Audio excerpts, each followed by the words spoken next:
Hello, welcome to adviser. आज हम लोग चैप्टर नंबर 1 जो हम लोगों ने ऑलरेडी कंप्लीट कर लिया है विद द थ्योरी पार्ट, आज हम लोग उसके कुछ एमसीक्यूज करेंगे।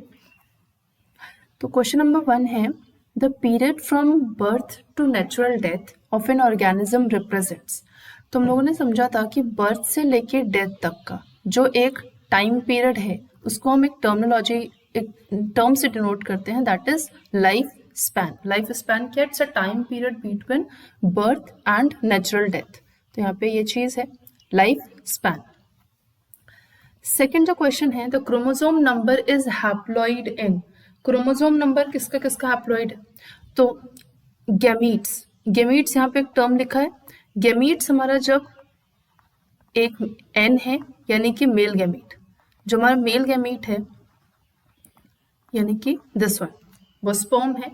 और अगर फीमेल गैमीट की हम बात करें, ये फीमेल गैमीट है जिसको हम ओवा डिनोट करते हैं, ये भी हमारा हैप्लॉइड होता है। तो जब इन दोनों का सिनगैमी होता है यानी कि फ्यूजन ऑफ गैमीट्स, जिसको हम लोग एक टर्म देते हैं सिनगैमी, जब फ्यूजन ऑफ गैमीट्स होगा तो n+1 n+n, इसको हम लोग बोलेंगे 2n, तो हमारा क्या बनता है? जाइगोट।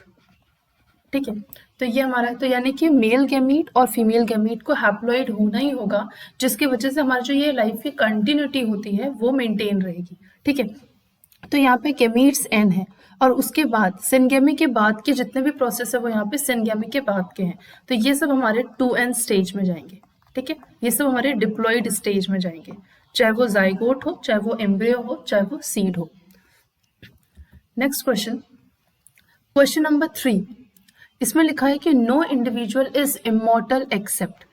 कौन सा इंडिविजुअल इमॉर्टल होता है? पहले तो हमें ये समझना है कि इमॉर्टल क्या होता है। इमॉर्टल वो जो जिसकी डेथ ना हो। जैसे हमने सिंगल सेल्ड ऑर्गेनिज्म के बारे में देखा था बाइंडर फिशन में, जैसे हम कोई एग्जांपल ले लें, जैसे यूग्लेना है या फिर जैसे अमीबा है, ये 2 एग्जांपल्स हैं। अमीबा अगर एग्जांपल लें तो ये हमारा पेरेंट सेल है, अमीबा जिसमें न्यूक्लियस है, ये हमारा पेरेंट सेल है। यही पेरेंट सेल में साइटोप्लाज्म का, पहले तो इसमें क्या होगा? Karyokinesis.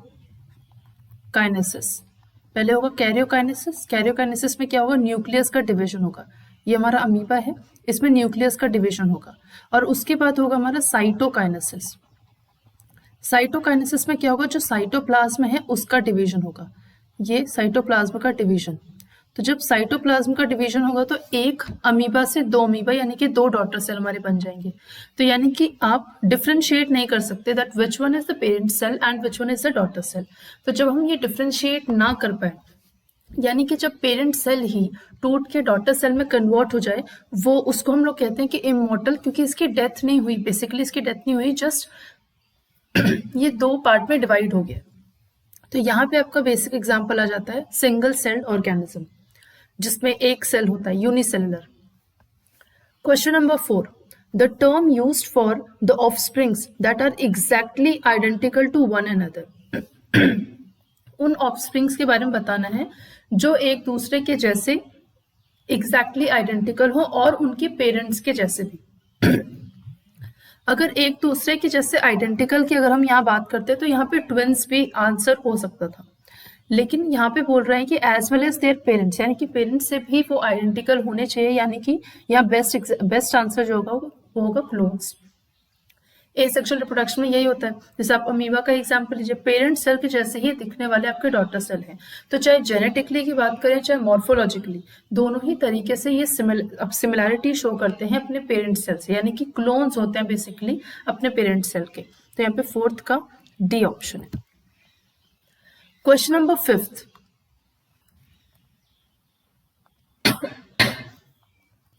Find the correct combination. इसमें हमें करेक्ट कॉम्बिनेशन देखना है।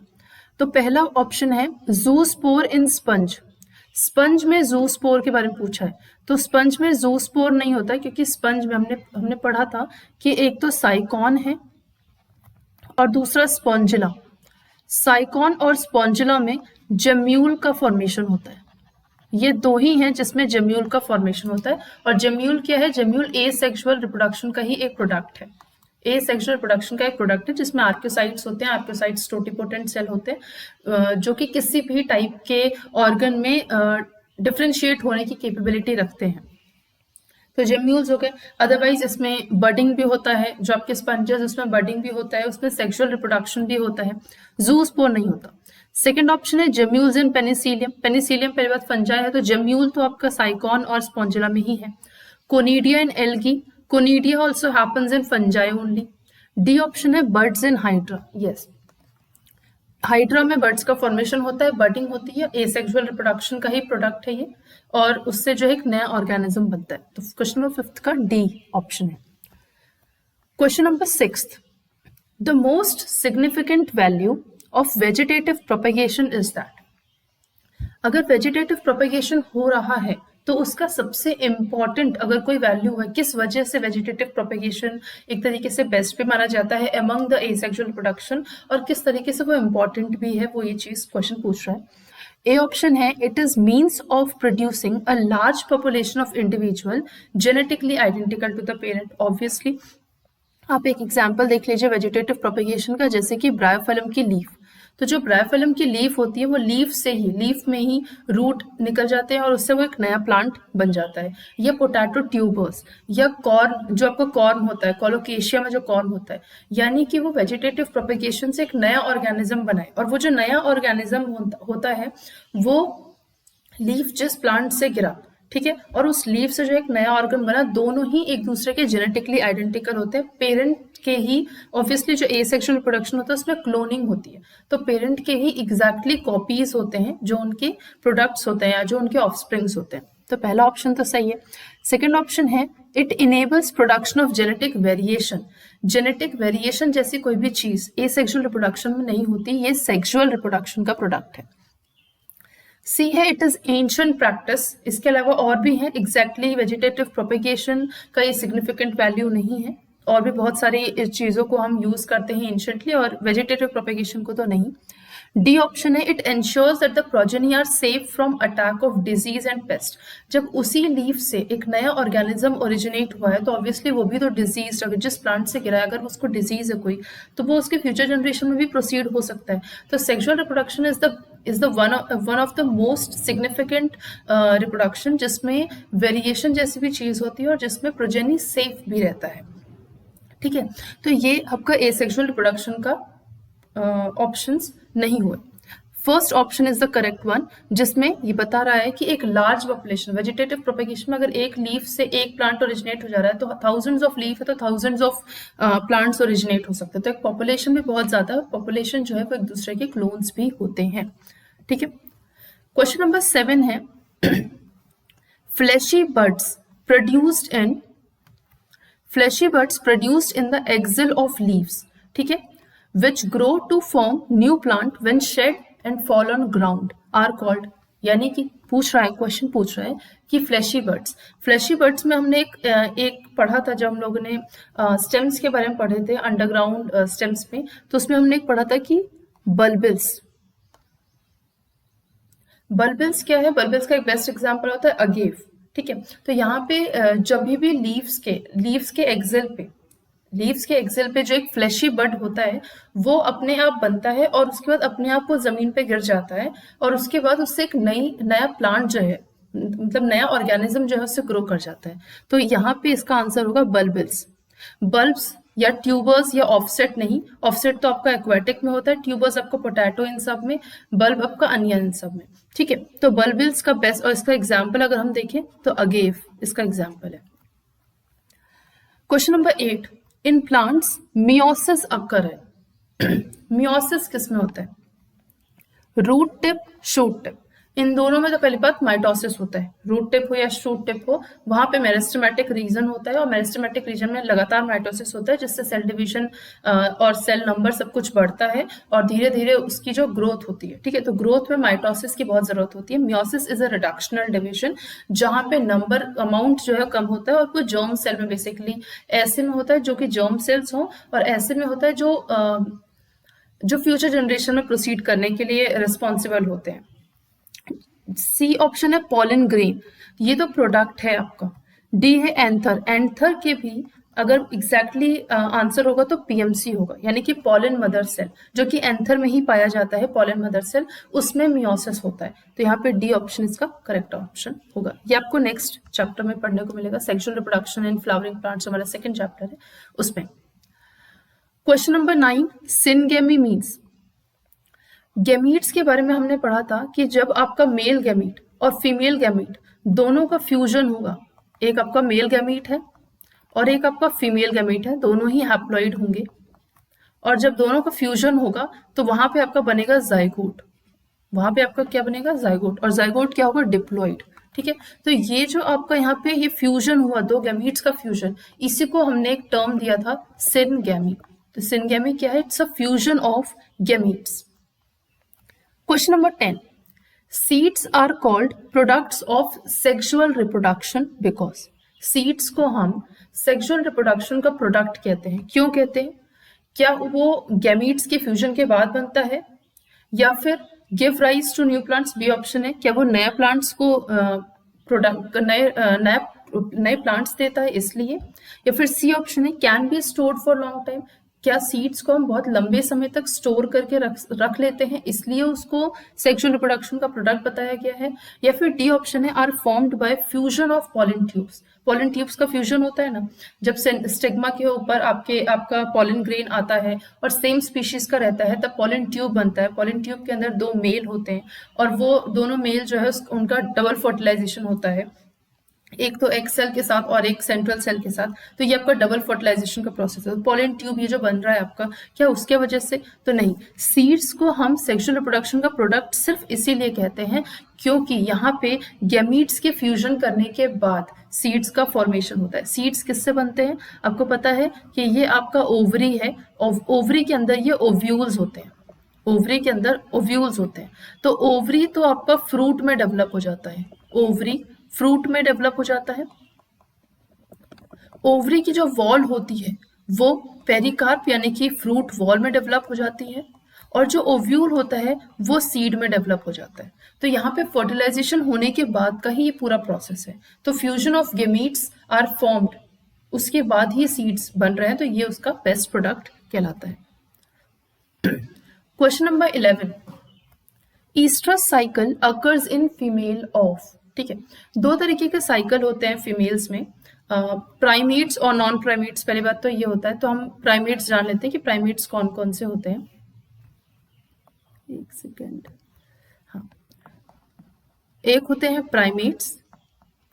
प्राइमेट्स में आपके एग्जाम्पल आ गए, आप मैन यानी कि ह्यूमंस, जिसको हम ह्यूमन कह रहे हैं, एप्स एंड मंकीज। ये तीन एग्जाम्पल है, इसको आप हैम करके भी याद कर सकते हो। ह्यूमन, एप्स एंड मंकीज ये आपके प्राइमेट्स हैं, और ह्यूमन, एप्स एंड मंकीज में मेंस्ट्रुअल साइकिल चलता है, जो कि अप्रोक्सीमेटली 28 डेज के डिफरेंस पे होता है मेंस्ट्रुअल साइकिल। और जो नॉन प्राइमेट्स होते हैं उनके एग्जाम्पल्स हैं जैसे कि आपके टाइगर, काउ, डॉग, शीप, इस तरीके से जितने भी और भी एटसेट्रा, और भी बहुत सारे एग्जाम्पल्स हैं। इनमें जो है ईस्ट्रस साइकिल चलता है, इनमें ईस्ट्रस साइकिल चलता है क्योंकि ये ब्रीडिंग सीजन के टाइम पे ही इनका एक्टिव रहता है, यानी कि ये लाइफ टाइम जो है ये रिप्रोडक्टिव फेज में नहीं रहते, ये एक ब्रीडिंग सीजन के टाइम पे ही रिप्रोडक्टिव फेज में रहते हैं, तो इसलिए इनके अंदर ईस्ट्रस साइकिल चलता है। और भी हम इसको डिटेल में पढ़ेंगे in the third chapter human reproduction में, कि किस तरीके से क्या चीज़ है ईस्ट्रस साइकिल के बारे में और मेंस्ट्रुअल साइकिल के बारे में क्लियर डिफरेंस देखेंगे। बट बेसिकली जितने भी ब्रीडिंग सीजन के टाइम पे होते हैं उनमें मोस्टली ईस्ट्रस साइकिल चलता है, और जिनका लाइफ टाइम रिप्रोडक्टिव यानी कि एक फेज तक, जैसे कि ह्यूमन फीमेल्स का एज 50 तक उनका मीनोपॉज, एज 50 के बाद मीनोपॉज स्टार्ट होता है, और अप्रोक्सीमेटली प्यूबर्टी पे मेंस्ट्रुअल साइकिल स्टार्ट होता है। तो ये जो पीरियड होता है वो उनका रिप्रोडक्टिव फेज होता है, तो उस टाइम पे वो पूरा फेज रिप्रोडक्टिव है, तो इसमें ये मेंस्ट्रुअल साइकिल चल रहा है। लेकिन ईस्ट्रस साइकिल किसमें, जो कि ब्रीडिंग सीजन के टाइम पे सिर्फ रिप्रोडक्टिव फेज में रहते हैं, तो वहां पे ईस्ट्रस साइकिल चल रहा है। तो यहाँ पे आपका आंसर होगा oestrus cycle occurs in females of cows, क्योंकि काउ क्या है, नॉन प्राइमेट्स। एक सेकेंड, ठीक है। Question number 12, the term homothallic and monoecious are use to denote.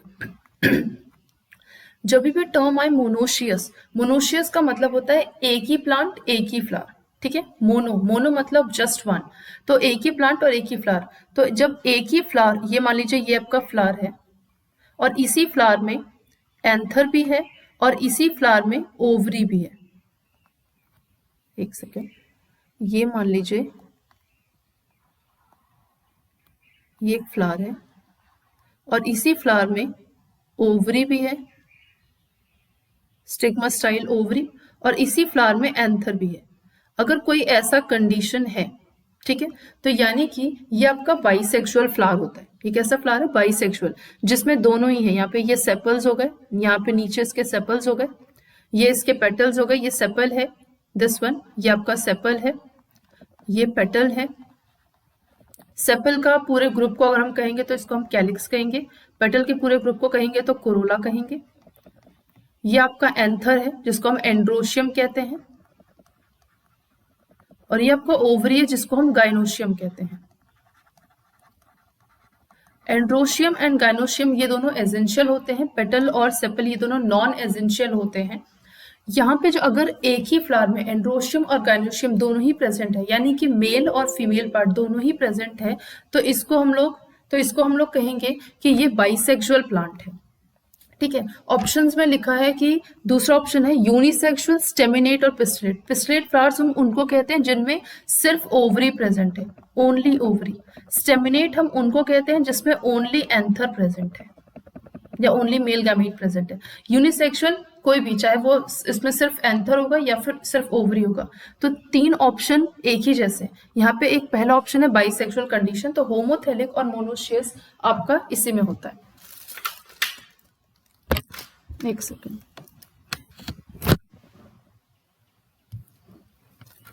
Okay. Next है question number 13, which is the correct sequence. इसमें से correct sequence क्या है? Gametogenesis, syngamy, embryogenesis, zygote.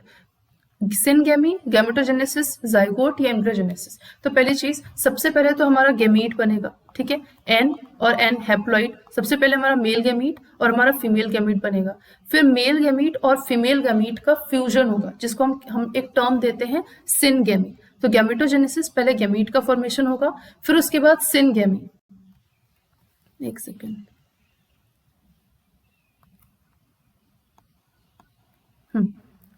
सबसे पहले होगा गैमेटोजेनेसिस, जिसमें हमारा गैमीट का फॉर्मेशन हुआ। सिनगेमी, जिसमें दोनों गैमीट्स का फ्यूजन होगा। उसके बाद सिंगल सेल जाइगोट बनता है एंड देन एम्ब्रियो का फॉर्मेशन होता है। ये मैंने ऑलरेडी आपको बताया था अपने पार्ट 2 वीडियो में कि इस तरीके से स्टेप्स बनते हैं, gametogenesis, then syngamy, then zygote, then embryogenesis.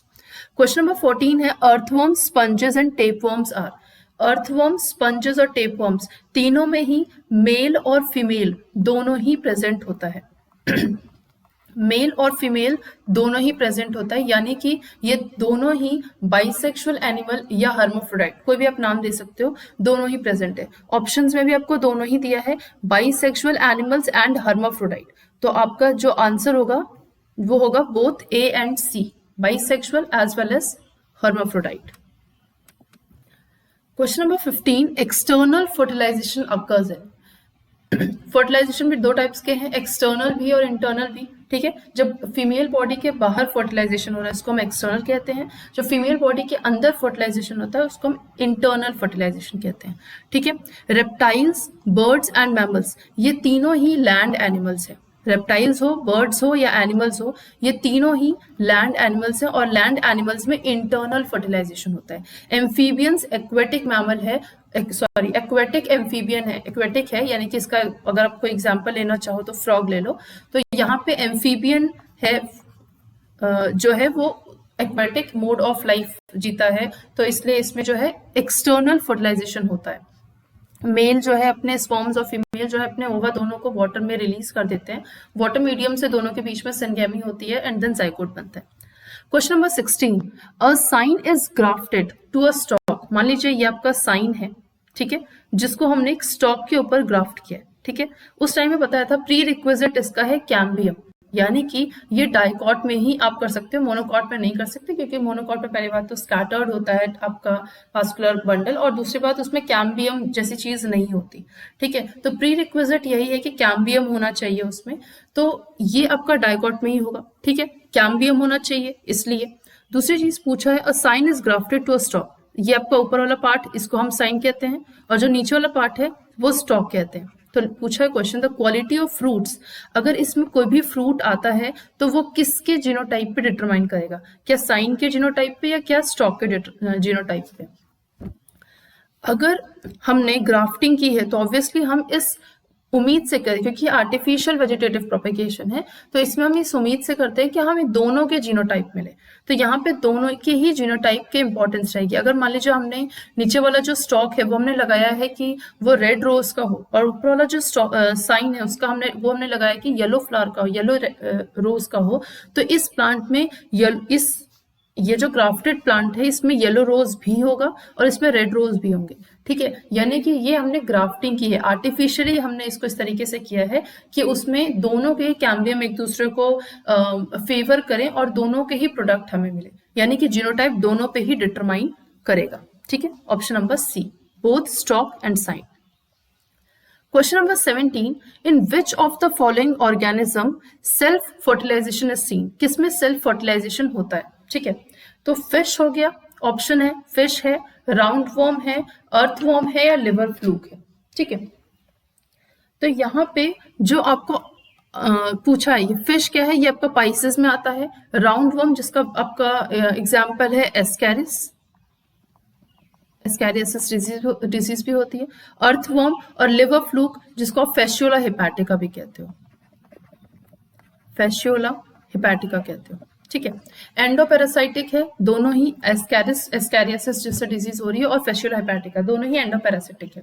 ठीक है, तो सेल्फ फर्टिलाइजेशन किस में होता है, तो अर्थवॉर्म में भी आपका मेल एंड फीमेल दोनों ही प्रेजेंट होता है। एस्कैरिस में तो बहुत क्लियरली डिफरेंशिएट होता है मेल एंड फीमेल, फिश में भी बहुत क्लियरली डिफरेंशिएट होता है मेल एंड फीमेल। अर्थवॉर्म में मेल और फीमेल, ये अर्थवॉर्म और लिवर फ्लूक दोनों ही हर्माफ्रोडाइटिक नेचर के हैं दोनों ही हर्माफ्रोडाइट होते हैं, लेकिन लिवर फ्लूक में होता है यहाँ पे सेल्फ फर्टिलाइजेशन। क्यों, उसका रीजन है कि जो अर्थवॉर्म में जो मेल और फीमेल होता है दोनों सेम टाइम पे मैच्योर नहीं होते। अगर अर्थवॉर्म में मेल और फीमेल दोनों है तो जिस टाइम पे मेल मैच्योर होगा उस टाइम पे फीमेल इमैच्योर रहती है, या अगर फीमेल मैच्योर है तो मेल इमैच्योर रहता है। तो दोनों एक दूसरे को फेवर नहीं कर पाते, इसलिए हमेशा अर्थवॉर्म जो है वो क्रॉस फर्टिलाइजेशन को ही फेवर करता है। ठीक है, लिवर फ्लूक अकेला भी रहेगा, ये सेल्फ फर्टिलाइजेशन भी कर सकता है लिवर फ्लूक एज अर्थवॉर्म के तरीके से, और क्रॉस फर्टिलाइजेशन भी कर सकता है। तो लिवर फ्लूक अगर अकेला है तो वो सेल्फ फर्टिलाइजेशन भी करने की पॉसिबिलिटी रखता है, क्योंकि उसमें दोनों ही चाहे वो मेल हो चाहे वो फीमेल हो दोनों ही सेम टाइम पे मैच्योर होते हैं। यहाँ पे क्या होगा, लिवर फ्लूक में अगर वो सेल्फ फर्टिलाइजेशन करेंगे, sperms from same fluke enter uterus through female genital pore to fertilize the eggs in distal part of the ovule। ठीक है, उसी के डिस्टल पार्ट में वो अपने स्पर्म्स को ट्रांसफर कर देगा और उससे वो फर्टिलाइज होके एग्स बना देंगे। ठीक है, तो यहाँ पे self fertilisation is seen in liver fluke which is also termed as Fasciola hepatica. Question number 18, offsprings formed by sexual reproduction exhibit more variation than those formed by asexual reproduction। पूछा है कि जो भी ऑफस्प्रिंग्स होते हैं sexual reproduction से जो बनते हैं, जो कि हमने पढ़ा भी है, इसके अगर आप डिफरेंस देखोगे खुद से तो उसमें देखोगे कि सेक्सुअल रिप्रोडक्शन में वेरिएशंस होते हैं लेकिन एसेक्सुअल रिप्रोडक्शन वेरिएशंस नहीं होते। क्या होते हैं वहाँ पे क्लोन होता है। तो क्यों ऐसा है, ऐसा क्यों है, उसका रीजन क्या है। पहला ऑप्शन है sexual reproduction is a lengthy process, क्या वो इसके वजह से, या फिर gametes of parent have qualitatively different genetic combination. C option है genetic material comes from parent of two different species, या greater amount of DNA is involved in sexual reproduction. पहला ऑप्शन तो पूरी तरीके से गलत है, लेंथी प्रोसेस है इसके वजह से, नहीं, ये कोई रीजन नहीं होता। सी ऑप्शन है genetic material comes from parents of two different species, कभी भी दो डिफरेंट स्पीशीज एक दूसरे को फेवर ही नहीं करेंगे, तो जेनेटिक मटेरियल दोनों का मैच ही नहीं होगा, जब मैच ही नहीं होगा तो सिंगेमी ही नहीं होगी, तो हमेशा सेम स्पीशीज में होती है सेक्सुअल रिप्रोडक्शन में। डी ऑप्शन है greater amount of DNA is involved इन, नहीं, डीएनए के इन्वॉल्वमेंट के वजह से वेरिएशंस जरूर आते हैं लेकिन उसका इन्वॉल्वमेंट ग्रेटर है कि स्मॉल है, इससे फर्क नहीं पड़ता। बी ऑप्शन है gametes of parents have qualitatively different genetic combination. Obviously yes, जो आपका मेल गेमीट है उसका जेनेटिक कॉम्बिनेशन डिफरेंट होता है, जो फीमेल होती है उसकी जेनेटिक कॉम्बिनेशन डिफरेंट होते हैं, और इसी वजह से वेरिएशन होता है। जब हम लोग म्योसिस देखते हैं, ओजेनेसिस जब प्रोसेस होता है और उसमें जब स्पर्म का फर्टिलाइजेशन, स्पर्म का सिंगेमी होता है जब ओवरी के साथ, तो वहां पे क्या होगा कि क्रॉसिंग ओवर होती है, तो क्रॉसिंग ओवर से वेरिएशन आ जाते हैं। मेल का कुछ पार्ट जो है वो फीमेल में और फीमेल का कुछ पार्ट मेल में चला जाता है, जिसकी वजह से क्या होगा, क्रॉसिंग ओवर होगी, और उस क्रॉसिंग ओवर के वजह से ही वेरिएशंस आते हैं सेक्सुअल रिप्रोडक्शन में। ठीक है, तो यहाँ पे B option is the correct option, gametes of parents have qualitatively different genetic combination. Okay, question number 19, which of the following statements support the view that elaborate sexual reproduction process appeared much later in organic evolution? हमको पता है कि कोई भी चीज अगर बहुत balanced है और बहुत बेहतर फीचर के साथ, बेसिक प्लस एडवांस फीचर दोनों ही है, तो ऑब्वियसली वो ऑर्गेनिक एवोल्यूशन में बाद में आई होगी। कोई भी जो स्टेबल चीज होती है वो हमेशा बाद में आई होती है। ठीक है, तो उसका क्या रीजन हो सकता है? ठीक है, तो पहला ऑप्शन है, मतलब इसमें जो पार्ट दिया है, क्वेश्चन में ही पार्ट दिया है, lower group of organism have simpler body designs. क्या लोअर ग्रुप ऑफ ऑर्गेनिज्म के सिंपलर बॉडी डिजाइन इसके वजह से? नहीं, बहुत सारे ऐसे सिंपलर बॉडी डिजाइंस बाद में भी आए हैं जिसमें सेक्सुअल रिप्रोडक्शन हुआ है। ओके, सेकेंड ऑप्शन है asexual reproduction is common in lower groups. Yes, lower groups में एसेक्सुअल रिप्रोडक्शन बहुत ही कॉमन होता है। जैसे आप स्पंजस देख लीजिए, जैसे आप जितने भी आपके बैक्टीरियाज ग्रुप में आते हैं, जितने भी आपके एल्गी हैं, इसमें कहीं ना कहीं एसेक्सुअल रिप्रोडक्शन बहुत होता है और वो बहुत पहले की है। ठीक है, लोअर ग्रुप्स में आते हैं। थर्ड ऑप्शन है asexual reproduction is common in higher group of organism. नहीं, हायर ग्रुप ऑफ ऑर्गेनिज्म में बहुत ही कम एसेक्सुअल रिप्रोडक्शन होता है, और जैसे जैसे आप और हायर पे चले जाओगे, आप जिम्नोस्पर्म, एंजियोस्पर्म की तरफ चले जाइए या ह्यूमन की तरफ चले जाइए, तो वहां पे एसेक्सुअल रिप्रोडक्शन एकदम से ही खत्म है। ठीक है, तो ये तो ऑप्शन गलत हो गया, ये भी ऑप्शन गलत हो गया। नेक्स्ट है the high incidence of sexual reproduction in angiosperm and vertebrates. Yes, incidence इसका हाई है आपके एंजियोस्पर्म में भी और वर्टिब्रेट में, तो इसका ऑप्शन होगा सेकेंड एंड फोर्थ, तो C option is the correct option. Question number 20, यहां पे पूछा है आइडेंटिफाई द इनकरेक्ट स्टेटमेंट। अब इनकरेक्ट स्टेटमेंट को आइडेंटिफाई करो, कौन सा है? In asexual reproduction the offsprings produced are morphologically and genetically identical to the parent. क्या ये सही बात है? यस, क्योंकि वो क्लोन्स होते हैं, और क्लोन्स जो है वो जेनेटिकली और मॉर्फोलॉजिकली दोनों ही सिमिलर होते हैं। ठीक है, नेक्स्ट ऑप्शन है ज़ूस्पोर्स आर सेक्सुअल रिप्रोडक्टिव। नहीं, वो एसेक्सुअल रिप्रोडक्टिव स्ट्रक्चर के पार्ट होते हैं। थर्ड है in asexual reproduction a single parent produces offspring with or without the formation of gametes. Yes, it is also true, asexual reproduction में हमें single parent की जरूरत होती है। ठीक है, और यहाँ पे गेमीट्स का फॉर्मेशन ही नहीं होता है। ठीक है, तो ये ऑप्शन भी सही है। फोर्थ ऑप्शन है conidia are asexual structures in penicillin. हाँ, ये सही है कि ये एसेक्सुअल स्ट्रक्चर्स के प्रोडक्ट भी है कोनिडिया, और ये पेनिसिलियम में भी होता है। ऑप्शन ये गलत है, option number B zoospores are sexual reproductive structure. नहीं, वो एसेक्सुअल रिप्रोडक्टिव स्ट्रक्चर होते हैं।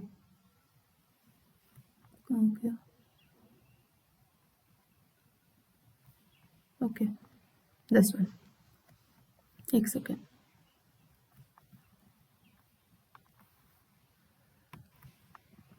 This one. B. Question number 21.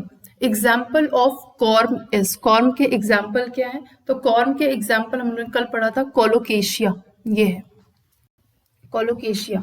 बाकी जो आपके examples हैं, जिंजर हो गया, जिंजर है, अनियन है और पोटैटो, ये ट्यूबर के हैं, ये बल्ब के हैं, ये आपके राइजोम के हैं, उसके एग्जाम्पल्स है। कॉर्म का एग्जाम्पल जो है वो कोलोकेशिया है, बेस्ट एग्जाम्पल है कॉर्म का ये। Question number 22, the number of chromosome in the shoot tip, the number of chromosome in the shoot tip cells of maize plant is 20. The number of chromosome in the microscopic mother cell of the same plant shall be. अगर maize plant के shoot tip का chromosome number 20 होगा तो उसकी पूरे body का chromosome number 20 ही होगा। ठीक है। अगर उसके शूट टिप का वो नंबर है तो उसके माइक्रोस्पोर मदर सेल का भी सेम ही नंबर होगा। ठीक है, तो ऑप्शन 20 ही होगा, क्योंकि वहां पे कोई म्योसिस तो हुई नहीं कि रिडक्शन डिविजन हो जाएगा, ऐसा कुछ हुआ नहीं। तो जब रिडक्शन डिविजन हुआ ही नहीं तो उसका नंबर भी घटेगा नहीं। ठीक है, तो 20 ही होगा। क्वेश्चन नंबर 23, ये लास्ट है। Micro propagation is a technique. Micro propagation जो एक टेक्निक है वो किस लिए होता है? For production of true to type plant, for production of haploid plant, for production of somatic hybrids, या for production of somoclonal plants। तो यहाँ पे for production of true to type plants, क्योंकि हम माइक्रो प्रोपेगेशन जब भी हम करते हैं तो हमने कल पढ़ा था कि ये हमारा टेस्ट ट्यूब है, और इसमें जो हम प्लांट, जिसमें जो हम एक्सप्लांट लेते हैं, वो एक्सप्लांट किसी भी प्लांट का कोई भी ऑर्गन हो सकता है, चाहे वो लीफ भी हो सकता है, वो रूट भी हो सकता है, वो शूट भी हो सकता है, कुछ भी हो सकता है। लेकिन बस इंपॉर्टेंट क्या है, दो चीज, वो लिविंग होना चाहिए और वो डिजीज फ्री होना चाहिए। इन दोनों के अलावा हमने एक और चीज पढ़ा था कि जो उसका न्यूट्रिएंट मीडियम है, उस न्यूट्रिएंट मीडियम में हम उसकी वो सारी चीजें डालते हैं जो हमें लगता है कि उसको जरूरत है, जैसे कि अमाइनो एसिड्स हो गए, शुगर्स हो गए, विटामिन हो गए। जेल फॉर्म में रखना है तो हम अगर अगर का यूज करते हैं, पीएच हम 5.6 स्लाइटली एसिडिक यूज करते हैं।